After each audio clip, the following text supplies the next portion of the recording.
단군 이래 한국 최대의 위선자, 조선의 최대의 가식인 조국.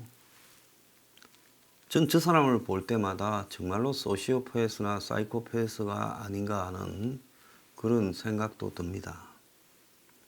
자, 저 사람이 가지고 있는 저 이중성의 근원은 도대체 어디서 나왔을까요? 자, 그렇게 산호명을 했다면서 돈을 사랑하고, 또 그렇게 공정을 이야기하고 그러면서 자기 컴퓨터에서 자식의 인턴 서류 위조 의혹이 지금 등장하고, 그리고 검찰 수사가 진행되는 와중에도 지금 마누라가 차명으로 주식을 투기하고, 그리고 본인은 적폐청산 불법 비리 척결이라고 외치면서 정권 2년 2개월 동안 그걸 지혜오면서 국민 앞에 마치 부패 척결의 상징인 양 처신하면서 지 주변에 지금 벌어졌던 저런 일들을 한번 보시기 바랍니다. 조카 조범동이가 벌인 코링코 설립, 그리고 상상저축은행의 유준원 과의 수상한 거래, 더 나아가서 유재수를 봐주는 일, 그리고 윤규건을 봐주는 일, 그리고 그 밑에서 생겼던 조국 가족들의 지금 끝없이 수상한 형태들, 신라저행 사태, 암호화폐, 김태우 수사관의 폭로에 대한 입막음, 이런 것들을 쭉 볼 때 지금 조국이라는 사람은 도대체 무엇으로 사는가 하는 겁니다. 자, 그 조국이 이제 본인이 14일 날, 본인이 지금 오늘 검찰에 출석을 했습니다. 아침 9시 35분부터 피의자로 출석해서 조사를 받고 있다고 알려지고 있습니다.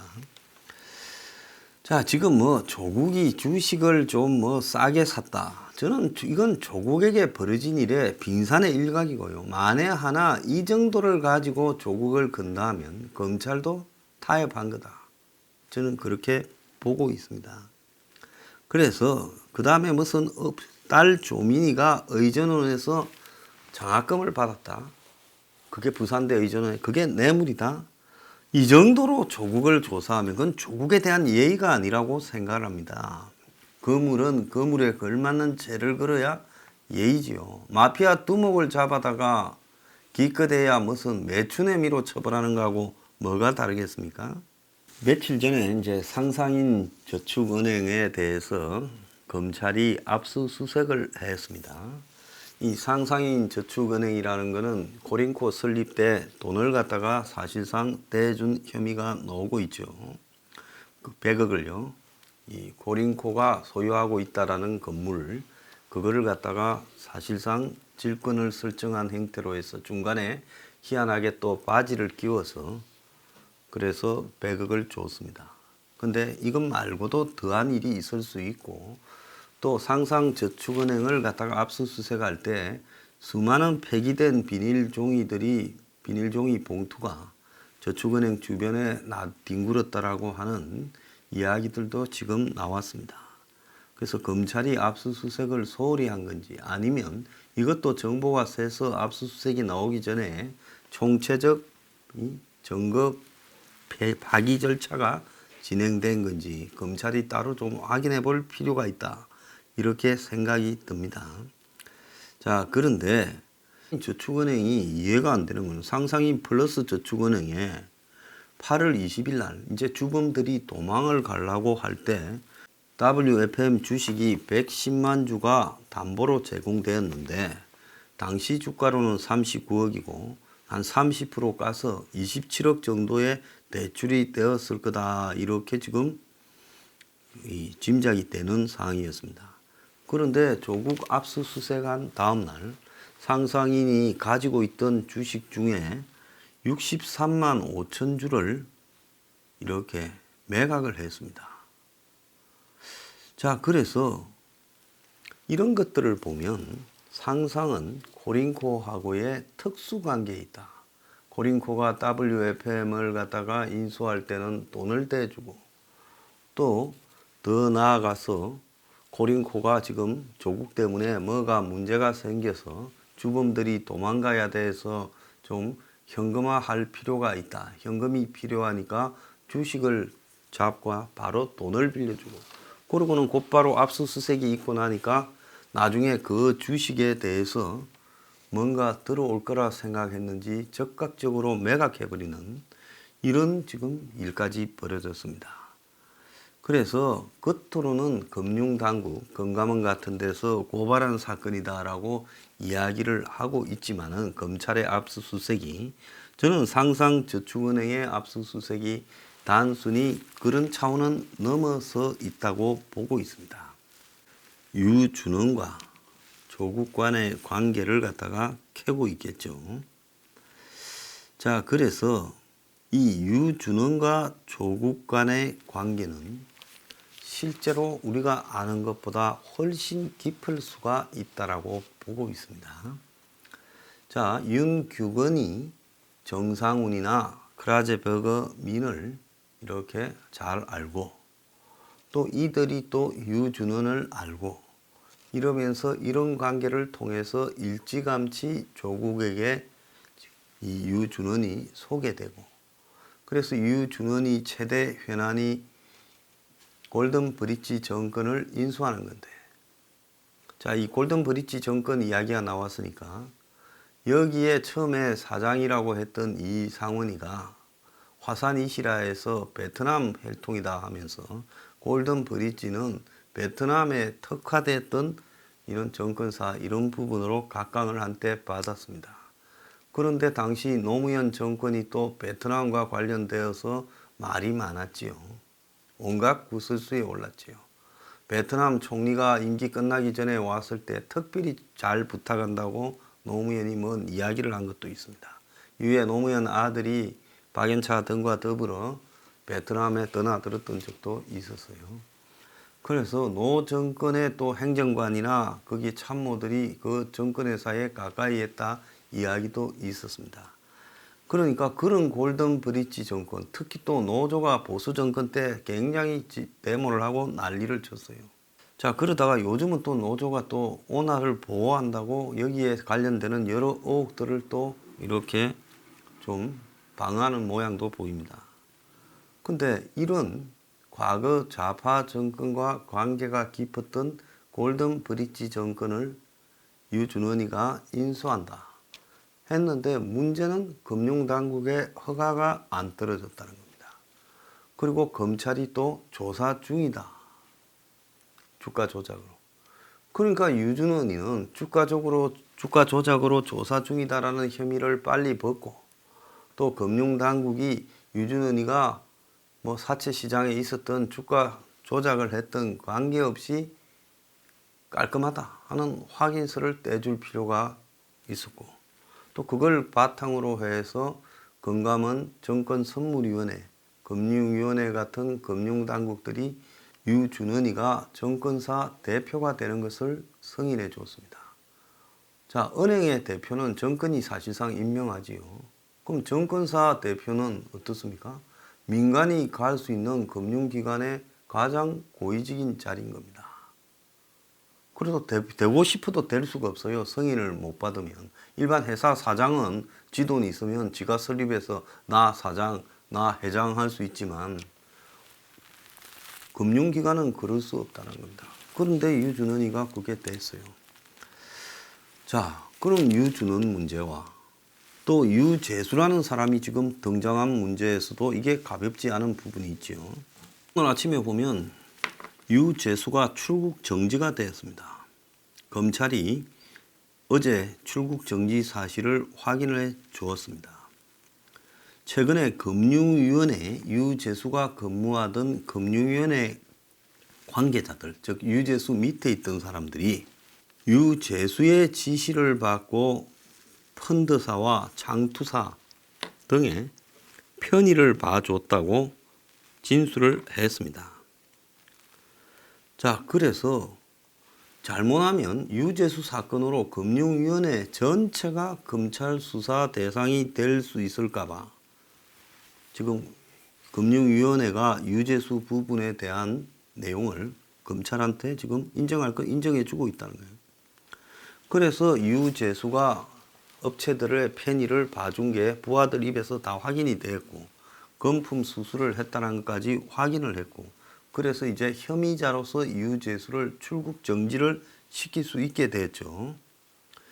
자, 그래서 유재수 사건은 지금 서울 동부지검에서 하고 있는데 남부지검 등의 금융조사 경력이 풍부한 검사들을 지금 거기 지원 파견을 해서 도와주고 있습니다.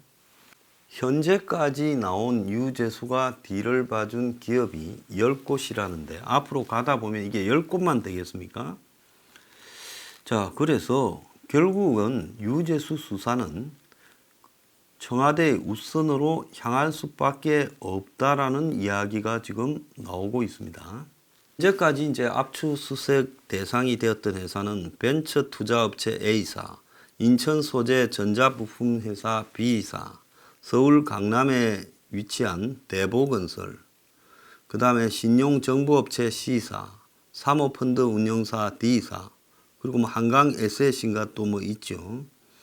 자, 그래서 이런 업체들이 중에는 이 지금 한 4곳 이상이 특별감찰반의 보고서에 안 나왔던 새로운 회사라는 거예요.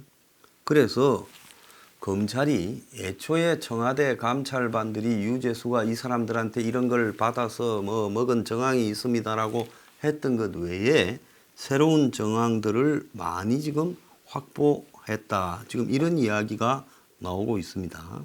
자, 구체적으로 보면 이 벤처 투자업체 A사는 자격 밀단 논란이 있었는데도 불구하고 정부의 420억 규모의 성장 사다리 펀드 운용사로 2015년에 선정이 됐대요. 그때 금융위원회 간부였던 유재수가 선정 과정에 압력을 행사했고 그 대가로 골프장 무상 이용 및 접대를 A사한테 받았다는 겁니다. 저도 옛날에 가끔씩 보면 공무원들 중에 겁도 없이 공짜로 골프 치고 룸살롱 다니고 이런 자들을 봤는데요. 옛날 참 하도 뭐 해서 제가 장관 앞에 회의에서 공무원 중에 산하기관 차 기사 무상으로 꺼내서 타고 다니는 사람들, 그리고 입만 들고 골프 치고 룸살롱 가는 사람들 오늘 이후로 좀 없게 해주세요 하고 내가 장관한테 이야기를 했어요. 왜? 산하기관에서 하도 그런 일에 시달려서 죽겠다라는 진정을 제가 좀 받았습니다. 그래서 이런 일들이요, 파다한 겁니다. 아직까지도요. 말이 안 되는 이야기지 않습니까? 자, 그래 그 유재수가 심지어 행자부 차관한테 지방세 특례를 받도록 알선도 해주고, 자, 그래서 온갖 형태의 딜을 봐주고 향응과 뇌물을 받은 걸로 보이는데요. 결국은 지금 이 검찰의 수사의 최종 귀착점은 민정라인 윗선으로 가게 될 거라는 겁니다. 자, 김태우 수사관이 지난 2월 달에 이 유재수 문제를 폭로를 했죠. 자, 그래서 그때 이제 특감반이 감찰을 벌였는데도 불구하고 혐의가 여러 개였는데 징계 없이 민주당 전문위원이라는 차관급 자리를 거쳐서 부산시의 부시장으로 갔어요. 자, 그러면서 이것이 이제 당시 조국의 민정수석실에서 무마되었는데 특감 반원들이 이인거리한테 보고하고 이인거리가 박영철이한테 보고해서 유재수의 비리가 위로 올라갔어요. 원래 민정수석실의 특감 반원은 이런 거 찾아서 각 부서마다 조사를 하고 그걸 또 어떻게 처리해야 된다고 의견을 올리는 거예요. 자, 그렇게 해서 갔는데 이걸 덮었습니다. 그래서 이 세 사람을 조국, 박영철, 이인거리를 김태우가 고발을 했지요. 근데 검찰이 다른 건들은 그냥 유야무야 했는데 이 건에 대해서는 무혐의 처분을 하지 않고 이인걸 등을 불러서 조사도 했었습니다. 자, 그런데 이 사건이 최근에 이제 속도를 내게 되면서 검찰은 이 사건의 진행에 입을 다물고 있는데요. 이 사건이 지금 얼마나 큰가 하면 부산시가 12월 10일 송년회 밤 행사를 하려다가 오거든이가 주최해서 뭐 호텔 같은 데 빌려가 보통 행사하잖아요.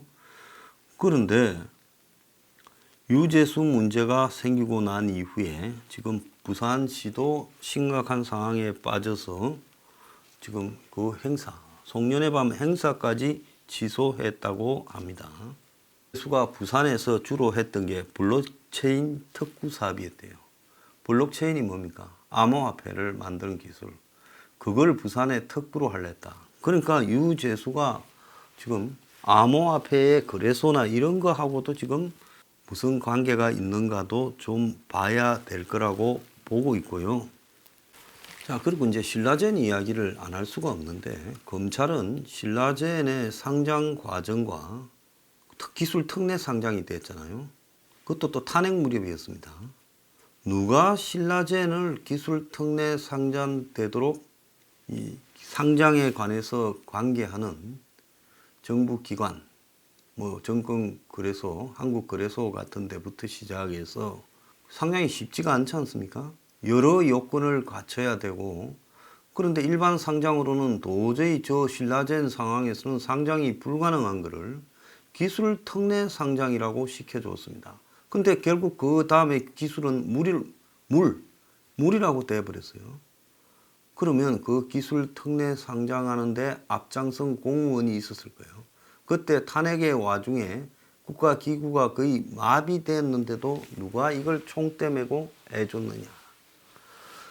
자, 상장되는 과정에서의 뛴 공무원들이 누구냐. 정치가 스톱된 상태에서 이걸 상장시키는데 뛰었단 말입니다. 그 다음에 또 이 신라젠과 관계가 있어서 뇌물을 받았다라는 정치인이 지금 거론되고 있는데 그 정치인이 누구냐?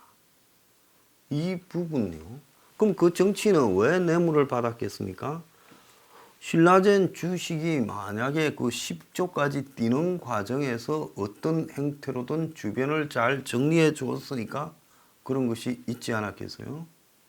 그래서 지금 유재수 사건이 결국 검찰이 11월 28일 날 압수수색을 했던 신라젠과 반드시 연결돼야 된다. 유시민도 신라젠에서 구설수로 언급이 됐지 않습니까? 자, 지금 유시민은 유럽에 가서 뭐 합니까? 왜 갑자기 떠들다가 유럽에 가요? 자, 누가 신라젠에다가 VIK 이철이 돈을 연결해서 한때 이철이가 신라젠의 시비, 재난사채 등을 인수해서 신라젠의 일대 주주로 있지 않았습니까? 자, 그런 부분에 대해 아시는 분들이 한둘이 아닌데요. 정확하게 제보를 부탁드립니다. 자, 이제요, 이거 터지는 거 시간 문제입니다. 이게 무사히 넘어갈 수 있을 거라고 보고 있습니까? 자, 우리들 병원도 지금 문제예요. 우리들 병원 이거 윤규건이 조사해서 반드시 조사되어져야지. 검찰이 이번에 윤규건이 조사하면서 우리들 병원을 안 물으면요, 수사 헛거한 거죠. 지금 한번 보세요. 어차피 검찰 조져버리려고 검찰총장이 장관의 수사를 사전 보고하고 독자 수사부서 37곳을 추가 폐지를 추진하고 있다고 지금 오늘 일면에 보도되지 않았습니까? 법무부 차관이 문한테 이렇게 직보했고 검찰과 협의 없이 완전히 일방적인 지금 이 검찰의 힘 빼기를 하고 있다. 그래서 검찰 보고 부패 수사를 포기하라는 거다. 반부패 수사부 두 곳도 포함되고요. 범죄수익환수부, 조세범죄부 등 현정부가 신설한 부서도 다 없애버려서 특수범죄에 대해서 검찰이 수사를 못하게 하는 거다. 그래서 검찰 내부에서도 법무부가 협의 없이 지금 바로 청와대하고 저짓을 하고 있다. 그래서 조국 수사에도 지금 차질이 빚어지게 만들고 있는 겁니다. 왜 조국 출두하는 날 이런 짓을 하는 겁니까? 그래서 이 정권이 끊임없이 방해를 하니까 검찰은 이번에 마지막 기회입니다. 이제 더 이상 기회도 없어요. 이 마지막 기회에 검찰을 흔들고자 하는 모든 사람들을 다 날려버려야 된다. 자, 그것이 검찰이 할 일이라 생각합니다.